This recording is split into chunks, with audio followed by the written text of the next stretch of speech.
President Bola Tinubu has directed the Economic and Financial Crimes Commission to immediately return to court and vacate the order freezing the account of the Osun State government. Hi. Welcome to What's Happening. These are our top 10 stories countdown today. At number 10, President Donald Trump said on Thursday the United States has a vast supply of munitions and threatened those who suggested otherwise with jail terms as his frustration with the Iran war boiled over. The Republican leader lashed out on his Truth Social platform at media reports about the dwindling weapons stockpile, saying that the United States has a massive account of munitions, especially of certain types, without giving further details.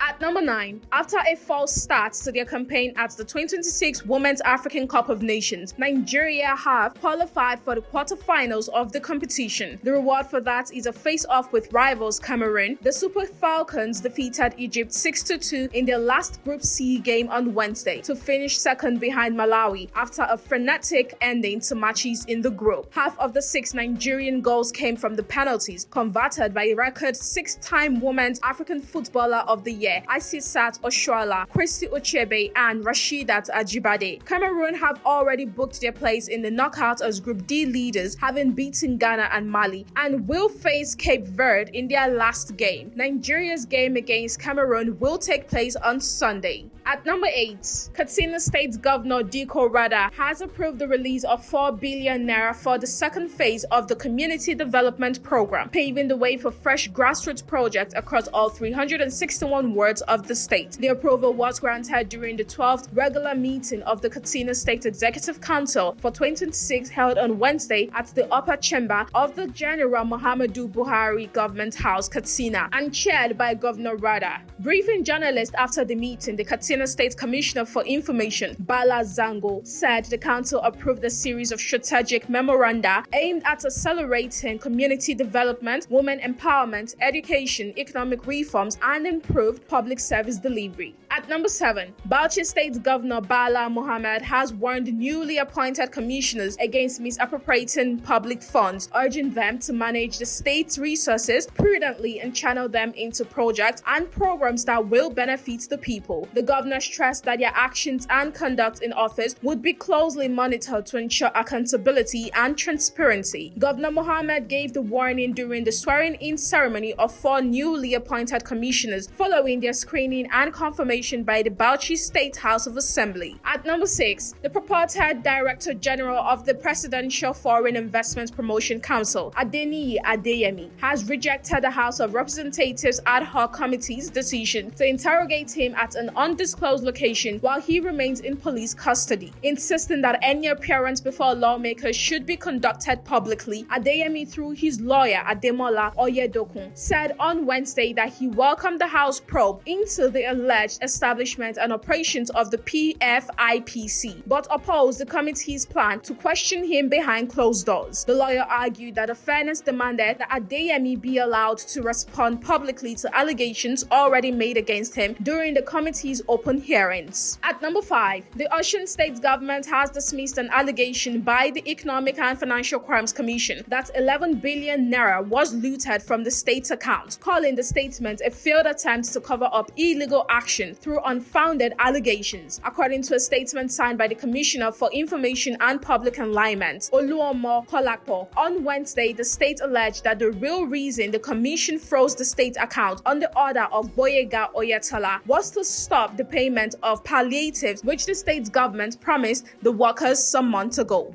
At number 4, the Minister of Works, Engineer David Umahi, says President Bola Tinubu will deliver the 700-kilometer Lagos-Calabar Coastal Highway as scheduled. Umahi gave the assurance late Wednesday while inspecting the level of work at the Ondo section of the Coastal Highway in Ilaje, local government area of the state. The minister, who faulted several criticisms regarding the construction of the highway, said those criticizing the project were motivated by envy because they never believed believed the president could deliver it. According to him, Section 1 has already been completed, which is 7.47 kilometers from Victoria Island to Alake village, while Section 2, about 50 kilometers stretching from Lagos to Ogun border, is about 70% completed. At number 3, the Osun State All Progressives Congress Governorship Campaign Council has accused Governor Adeyemi's administration of engaging in direct vote buying ahead of the August 15th governorship election. The campaign council alleged that the state's government had commenced a widespread scheme through which residents and workers were being asked to submit their bank account details to receive 20,000 naira. The allegations were contained in a statement signed on Wednesday by Oluremi Omowaye, head of the Media and Publicity Committee of the Osun APC Governorship Campaign Council. The council alleged that the state government had paid 20,000 naira each into the bank account of some workers and residents, describing the payment as political endorsements. At number 2, Solid Minerals Development Minister Dele Alake has urged residents of the Federal Capital Territory to remain calm following a reported earth tremor on Tuesday. The minister has also directed the Nigerian Geological Survey Agency to provide hourly update of the seismic development around Abuja to him for regular review and possible escalation to other relevant agencies. According to a statement by his special assistant on media, Lara Owoye Wise, on Wednesday, the NGSA had reported that tremors shook several buildings in Abuja on August 4th. At number 1, President Bola Tinubu has directed the Economic and Financial Crimes Commission to immediately return to court and vacate the order freezing the account of the Osun State government. The president said the directive was necessary to protect public confidence in the democratic process, noting that the state was only days away from its governorship election. Tinubu, in a statement issued by the State House on Thursday, said he was not opposed to the EFCC's exercise of its statutory powers, but expressed concern over the timing of the action. The EFCC had obtained the order as part of its investigation into alleged financial infractions involving the Osun State government. That's all for today. See you next time on What's Happening.